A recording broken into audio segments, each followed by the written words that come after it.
Vamos ler a palavra de Deus, é o Salmo 41. O versículo é o versículo 4. Tá bom? É só esse pedacinho que a gente vai ler aqui, tá? Para a nossa mensagem de hoje. Digam comigo. Dizia eu: Senhor, tem piedade de mim, sara minha alma, porque pequei contra ti. Amém? Podemos assentar.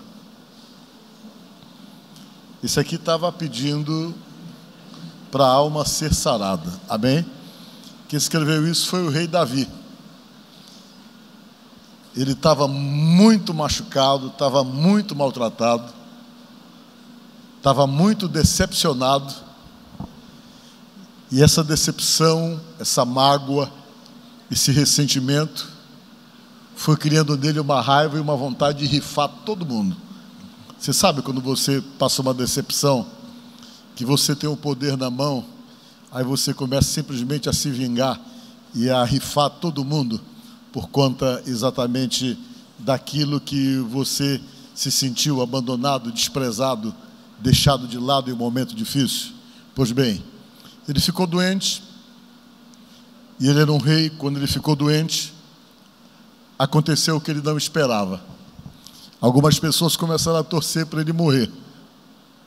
Alguns chegavam e diziam que ele não tinha mais chance, que ele estava abandonado. Ele começou então a sofrer decepções com pessoas que estavam perto dele.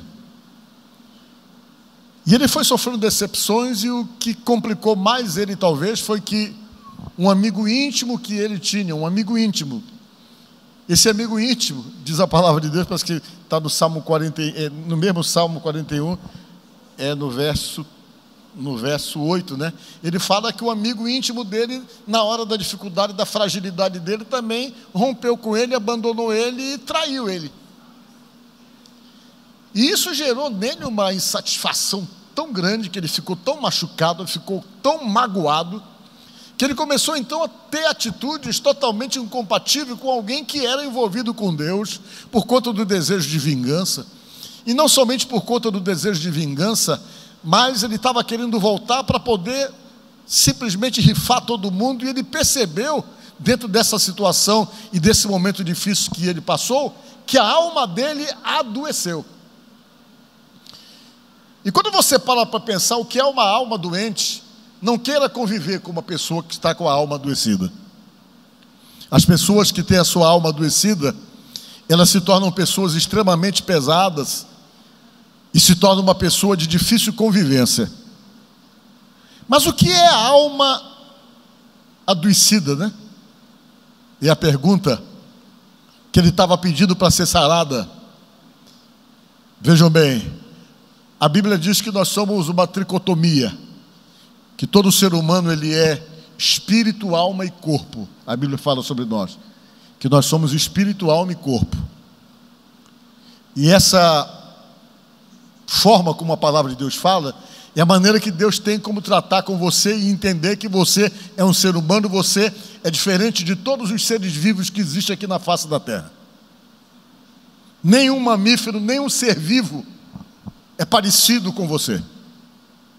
Nós somos únicos. Nós somos espírito, alma e corpo, diz a palavra de Deus. Onde é que fala isso aí? Está aqui, né? O mesmo Deus da paz os santifique em tudo, vosso espírito, alma e quê? E corpo sejam conservados íntegros e irrepreensíveis na vinda de nosso Senhor Jesus Cristo. A Bíblia diz então que você tem essas três coisas aqui. Você é um corpo, você é alma e você é espírito. Mas como é essa definição de corpo? Corpo é isso mesmo aqui que nós temos. Essa estrutura que é o suporte do espírito e da alma. Haja visto que quando você morre, que o espírito realmente sai de você, o que é que acontece? Ele fica inanimado e começa a entrar num processo de desaparecimento. A gente sepulta, não demora muito, só está o pó lá. Some por quê? Porque a utilidade desse corpo é enquanto o espírito está aqui, a alma está aqui. Agora, o que é a alma? A alma é o centro das emoções da gente. Isso é a alma.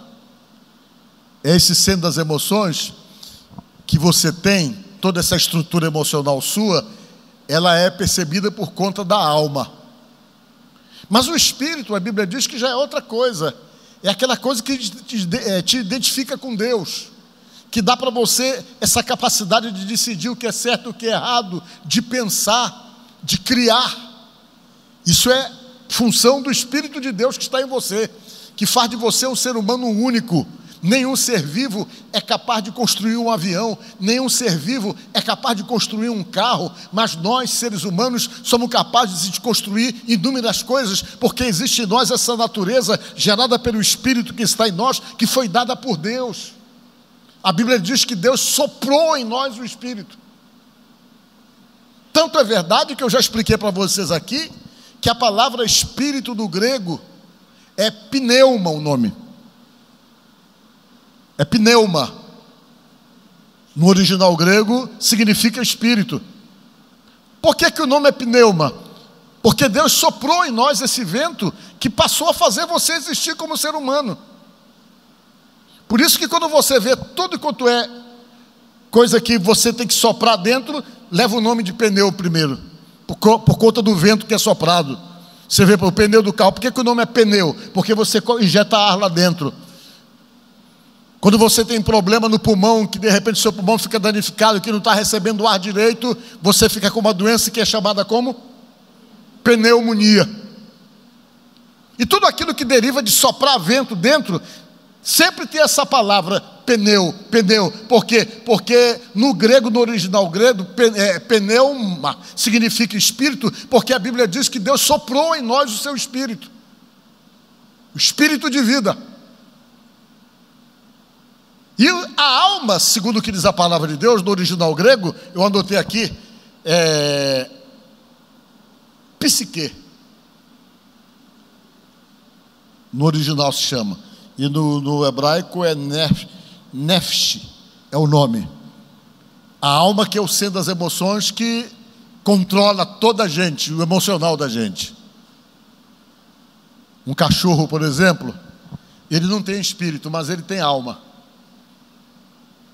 Por que ele tem alma? Porque ele tem sentimento. Ele se alegra quando vê você, balança o rabo, ele fica feliz. Tem cachorro que até ri, né? O meu fica rindo assim. O meu fica me esperando na porta de casa eu chegar, ele fica ali deitadinho. Ele tem sentimento. Quando eu viajo, ele fica triste. Quando eu chego, ele fica numa alegria que parece que fica descontrolado. Por quê? Porque ele tem alma, ele não tem espírito, ele não é capaz de construir uma casa, ele não é capaz de dirigir um carro, mas ele tem a alma, ele tem os sentimentos dele, assim como você tem a alma, mas você tem ainda algo mais que é o espírito. E essa alma que você tem, ela pode adoecer. Quando é que ela adoece? Ela adoece quando você começa a se permitir ressentimentos. É quando você perde a capacidade, ou se reserva o direito de não perdoar as ofensas, de não perdoar as injustiças feitas com você. Aí o que acontece, se você realmente não tem essa capacidade, a sua alma começa a adoecer, você vai se tornando uma pessoa revanchista, uma pessoa difícil, uma pessoa complicada, uma pessoa que a Bíblia chama de amarga. E as raízes que geram toda essa amargura na alma são muitas vezes exatamente essa incapacidade de perdoar, o ressentimento, a inveja e aquele comportamento totalmente desajustado de convivência com pessoas. Isso então vai adoecendo a nossa alma. E o não perdoar então é o que mais adoece a nossa alma.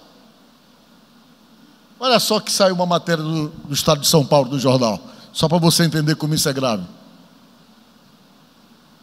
Estudo associa infarte à falta de quê? De perdão.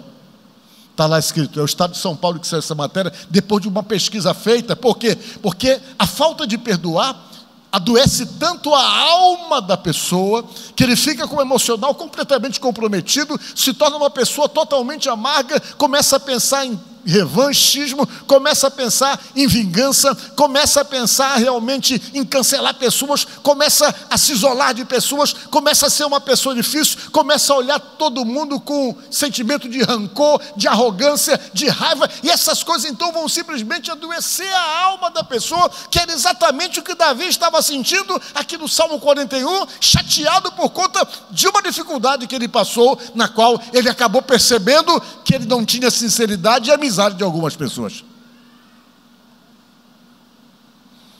Talvez você esteja aqui nesta noite e você tem lá as suas mágoas. E saiba você que as mágoas adoecem a tua alma.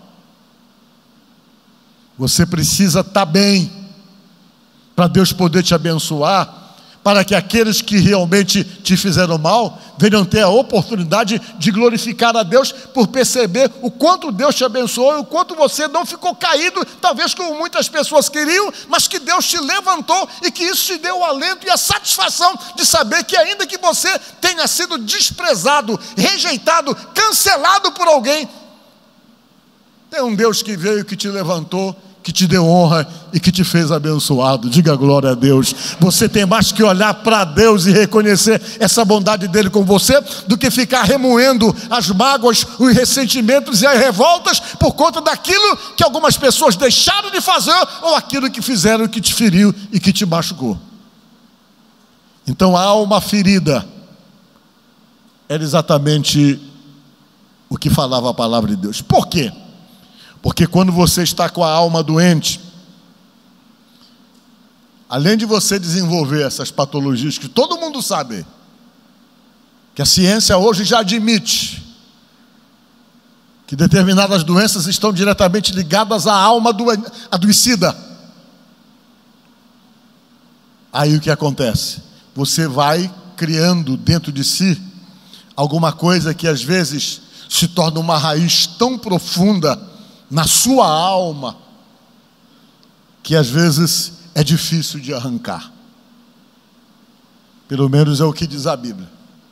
Para a gente não deixar se plantar na gente essa doença da alma, que consequentemente produz então as raízes de amargura que estão diretamente ligadas à nossa alma. Vamos ver onde é que diz isso. Fala do livro de Hebreus. Leiam comigo. Tendo cuidado de que ninguém se prive da graça de Deus, e de nenhuma raiz de amargura brotando vos perturbe, e por ela muitos se contaminem. Nenhuma o quê? Digam alto, nenhuma o quê? O que é raiz de amargura? É exatamente uma alma adoecida, onde se alojou, se plantou dentro da pessoa as alterações do comportamento dele ou dela, por conta exatamente das mágoas que ele recebeu ou dos ressentimentos que ele tem guardado. Às vezes foi um problema de um relacionamento anterior, que a pessoa traz consigo as marcas até hoje. Às vezes é um sofrimento familiar, uma situação que a pessoa sentiu durante a sua vida, que ele ou ela estavam simplesmente sendo olhados pela família de uma forma diferente. Tem pessoas que se sentem rejeitadas e vai alimentando aquilo. Pessoas que de repente ficam tão magoadas com determinadas situações do passado, das quais ele não consegue se libertar. Isso vai criando uma raiz, que a pessoa começa a ter exatamente a raiz de amargura, que o nome já diz, amarga, que faz com que as pessoas se tornem pessoas amargas, pessoas negativas, pessoas que nunca estão satisfeitas com nada, que nada está bom para eles, que tudo reclamam, tudo ele tem uma reclamação para fazer. Nada que ele possa ter, nada que ele possa conquistar é suficiente para satisfazê-lo. Por quê? Porque a raiz de amargura vai estar dentro dele ali, exatamente criando toda essa situação de insatisfação, fazendo com que a pessoa seja uma pessoa amarga, parece que não tem doçura da vida, nunca tem nada bom para ele sempre está amuado, sempre está insatisfeito, sempre você está esperando uma resposta ruim, sempre você está esperando uma resposta agressiva, sempre ele está externando exatamente essa amargura, muitas vezes magoando pessoas, entristecendo pessoas, não reconhecendo nada que se faça em favor dele, porque geralmente essa amargura torna essas pessoas extremamente indelicadas e, além de indelicadas, torna essas pessoas ingratas. Quando nós estamos vivendo uma realidade dessa, é necessário que a cura de Deus venha para a vida da gente. Porque se a cura de Deus não vier para a vida da gente, nós vamos ter dificuldade para nos relacionarmos com pessoas. A vida da gente vai ser uma sequência de fracassos em termos de relacionamentos interpessoais, porque ninguém consegue conviver bem com uma pessoa que está com a alma doente, ninguém consegue viver bem com a pessoa que tem raiz de amargura. E essas pessoas que têm esse tipo de problema estão fadadas a viver uma vida solitária e sozinhas. Por quê? Porque o que vai acontecer é que muitas pessoas vão se afastar dela e se manter distante. Por quê? Porque é muito difícil viver com alguém amargurado. É muito difícil viver com alguém que não tem satisfação em nada, sempre está chateado. Você tem que estar medindo as palavras, você tem que estar carregando ovos para falar com ele, porque como ele já está altamente contaminado pela amargura, qualquer coisa que você fala, ele sempre entende alguma coisa mal, como se fosse um ataque a ele, e ele sempre está armado, ou ela sempre está armada por causa dessa raiz de amargura. A Bíblia diz para a gente buscar a cura, como estava pedindo o rei Davi. Diga glória a Deus. A cura das amarguras da gente, porque às vezes a gente não vive melhor e o culpado somos nós mesmos.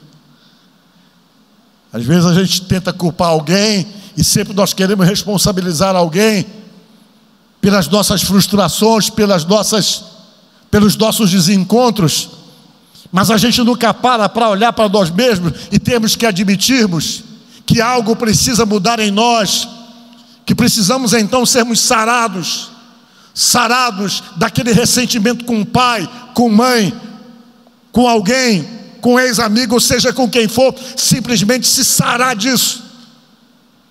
E perceber, acima de tudo, que o que Deus promete é para você, que quando Ele entra na tua vida, Ele revoluciona a tua vida.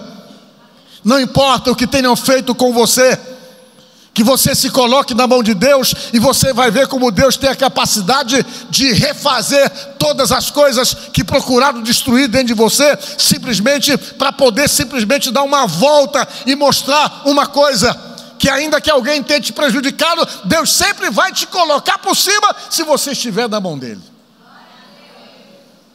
Um exemplo disso mais forte da Bíblia é do José. Foi vendido pelos irmãos, os irmãos tinham inveja dele, venderam ele para uma caravana de ismaelitas.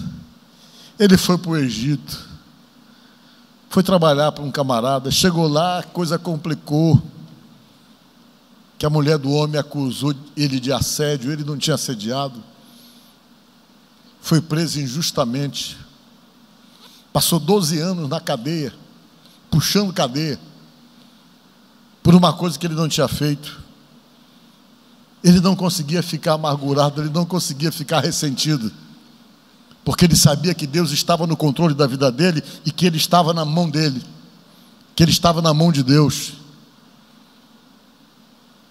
Deus dava a ele a capacidade de interpretar sonhos, até que numa dessa ele interpretou o sonho do copeiro, e depois de muito tempo, um dia o rei estava tendo uns sonhos lá estranhos, queria uma pessoa que interpretasse. O copeiro, que estava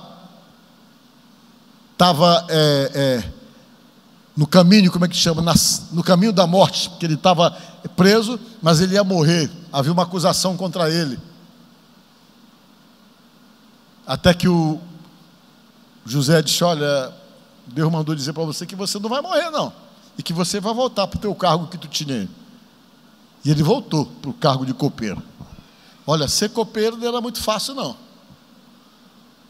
O copeiro era aquele que provava tudo que o rei ia tomar, tudo que o rei ia comer. O risco de ser envenenado. Então, se tinha um suco para dar para o rei aqui, quem primeiro tomava era o copeiro. Se tivesse veneno, era ele que morria. Se tinha uma comida aqui, quem primeiro provava era o copeiro, para ver se não tinha veneno. Esperava um pouco, se não morresse, aí o rei podia comer. Essa era a função do copeiro. E ele voltou para a função dele. E quando ele voltou, um dia ele falou para o rei quem era a pessoa que interpretava sonhos. E a Bíblia diz que o José foi para lá, interpretou o sonho, e o faraó resolveu dar para ele um cargo muito alto, cargo de governador do Egito. Esse cargo era o segundo cargo mais importante. E o que ele orientou o rei para fazer, num período de fartura, quando chegou a época de seca, o Egito era o único lugar que tinha comida, porque ele deu a orientação para o rei. E nessa necessidade, os irmãos dele que traíram ele começaram a comprar comida lá na mão dele. Ele deu comida para os irmãos, deu comida. Um dia ele armou com os irmãos, para os irmãos, que ele queria ver o Benjamim, que era o irmão dele da mesma mãe. Até que um dia os irmãos descobriram que o camarada que eles haviam traído, que eles tinham vendido, e que forjaram a morte dele para o pai dele e para a mãe dele, que o animal tinha comido ele, tinha devorado ele. O camarada que estava dando comida para eles, que estava no poder acima de todos eles, era exatamente o irmão que eles haviam traído. Quando eles tomaram conhecimento, eles foram para cima: por favor, nos perdoa, nós imploramos a tua misericórdia, não vai fazer nada com a gente não, por favor, e tal. E ficaram ali achando que ele ia simplesmente detonar com a vida deles, por vingança, né? Eles acharam que quando o José estava naquele poder, que ia matá-los, unicamente porque eles sabiam o mal que eles fizeram para o próprio irmão. Eles sabiam disso, mas no lugar de matar, olha só o que foi que José fez. Vamos ler aqui, Gênesis capítulo 50, versículo 18.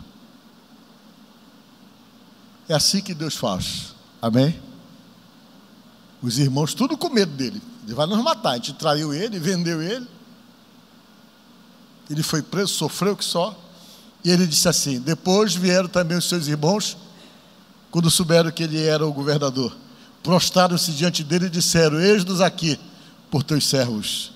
Quer dizer, faz o que tu quiser fazer com a gente sabe que a gente te vendeu, que a gente te traiu. Olha a resposta dele. Respondeu José: não temais, acaso estou em lugar de Deus? Vós, na verdade, intentastes o mal contra mim, porém Deus o tornou o quê? Em bem, para fazer como vedes agora, que se conserve muita gente em vida. Diga glória a Deus. Você fez o mal contra mim, vocês fizeram, mas Deus pegou tudo e pegou a maldade de vocês e transformou em bênção. É assim que Deus faz com você. Por isso você não tem motivo para guardar raiva, ódio ou ressentimento, para não ficar com a alma adoecida. E é exatamente isso. Quando você se costuma procurar se despir dessas mágoas e desses ressentimentos, a tua vida libera para a bênção de Deus. O que está impedido perde o impedimento. Quando você libera o perdão, que você não guarda mais ressentimento, que a tua alma sara. Quando ela sara, as bênçãos de Deus são derramadas sem medida sobre a tua vida.